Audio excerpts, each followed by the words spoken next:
क्या जुल्मतों के दौर में भी गीत गाए जाएंगे? क्या अंधेरे समय में भी गीत गाए जाएंगे? हाँ, गाए जाएंगे। अंधेरे समय के बारे में ही गाए जाएंगे कि दम है कितना दमन में तेरे, देख लिया है देखेंगे। जगह है कितनी जेल में तेरे, देख लिया है देखेंगे। वाह वाह वाह। किसी भी सूरत में इस लोकतंत्र को, इस गणतंत्र को हम लाठी तंत्र नहीं बनाने देंगे। वाह। और ढोंगी को चैलेंज करते हैं, ढोंगिया सुन लो, जितना तुमको पावर है ना, पावर, पूरा पावर लगा दो। तुम्हारा जो था ना मालिक, जो देश पे राज करने के लिए आया था, उसको भी इस देश की जनता ने खदेड़ करके भगाया था, तुमको भी भगाएंगे, याद रखना इस बात को। कितने लोगों को जेल में डाल दोगे? कितने लोगों को टीवी चला चला करके बदनाम कर दोगे? कहते हैं चोर बोला जोर से, एक बिहार में कहावत है, चोर जोर से बोलता है। चिल्ला चिल्ला करके जो देश के गृह मंत्री भाषण दे रहे हैं, वो देश को इस बात में उलझा करके रखना चाहते हैं कि गंगाधर शक्तिमान है कि नहीं है। तो उन मोटा भाई को हम कहना चाहते हैं कि आप अपना बेटा जो सस्ता फोटोकॉपी लगता है आपका, उसको आपने बीसीसीआई का सेक्रेटरी कैसे बनाया है।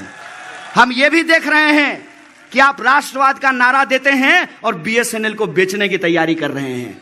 हम यह भी देख रहे हैं कि आप विकास का जुमला उछालते हैं और इस देश की रेलवे को बेचने की तैयारी कर रहे हैं।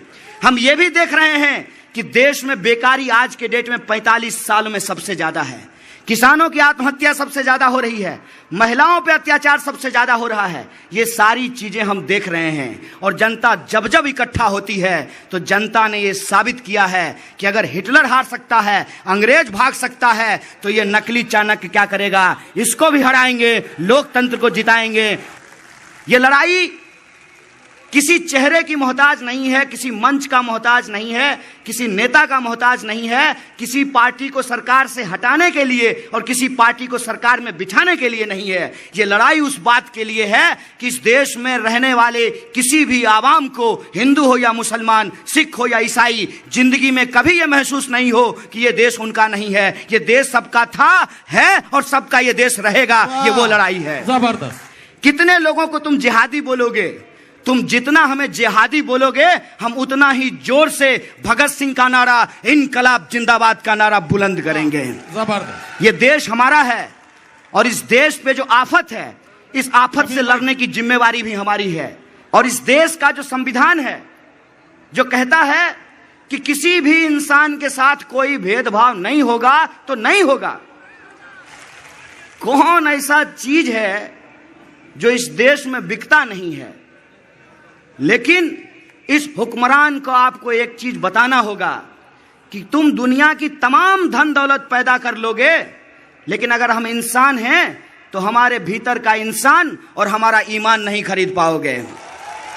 इसीलिए ये जब हक और ईमान की लड़ाई है तो उसमें ऐसे लोगों को पहचानना पड़ेगा कि जो आपके आंदोलन को गुमराह नहीं करे। अंग्रेजी में हम लोग एक बात कह रहे हैं, सब लोग मिल करके, don't be silent and don't be violent. वाह। आज के दौर में चुप रहना गुनाह है। सच्ची बात। जो कर सकते हैं आप, अगर आप फिल्म बना सकते हैं फिल्म बनाइए। अगर सब्जी बेचते हैं तो किसी पढ़े लिखे को बोलिए कि हमको 100 पर्चा दे दो छाप करके। जो सब्जी लेने के लिए आएगा उसको मिर्च के साथ ये पर्चा भी पकड़ाया करेंगे। आप अगर घर घर जाकर के डीटीएच लगाते हैं तो उनसे जाइए, उनका लगाइए, उनको मेहनत कीजिए, और जब वो थैंक यू कहने लगे तो उनको कहिए कि हम अगली बार आकर के फिर आपका काम करेंगे। बस ये जो हम संविधान बचाने की और अपने हक की लड़ाई लड़ रहे हैं उसमें हमारा साथ दीजिए। 10 रुपया आप हमको कम दीजिए, लेकिन आज जो हमारे वजूद पे हमला है उसमें आप हमारे साथ खड़े होइए। जहां बैठे हैं, जिस स्थिति में हैं, लिख सकते हैं तो लिखिए, बोल सकते हैं तो बोलिए। भाषण देना आता है तो ठीक है, अगर नहीं देना आता है तो किसी और का भाषण अपने प्रोजेक्टर पे लगा करके नुक्कड़ चौराहों, गांवों, गलियों में लोगों को घूम घूम करके बताइए, तब जाकर के ये लड़ाई को हमको जीतना पड़ेगा। गांधी को मानते हैं कि गोडसे को? गांधी को मानते हैं ना, तो इतना शर्मा के काहे बोल रहे हैं? गोडसे को मानने वाला शर्माता है, गांधी को मानने वाला नहीं शर्माता है। गांधी को मानते हैं ना? गांधी ने एक बड़ी शानदार बात कही थी कि कभी भी जनता हिंसा नहीं करती है। आप लोग क्या पत्थर लेके मीटिंग सुनने के लिए आए हैं? नहीं ना। किसी भी भीड़ में जो आम जनता होती है वो हिंसा करने के लिए नहीं जाती है। तो फिर हिंसा होता कैसे है? उसी साइंस से, जिस साइंस से दंगा होता नहीं है कड़वाया जाता है, उसी साइंस से हिंसा होती नहीं है कड़वाई जाती है। पहला काम हम लोगों को यह दिमाग में रखना चाहिए कि किसी भी स्थिति में जो बिके हुए लोग हैं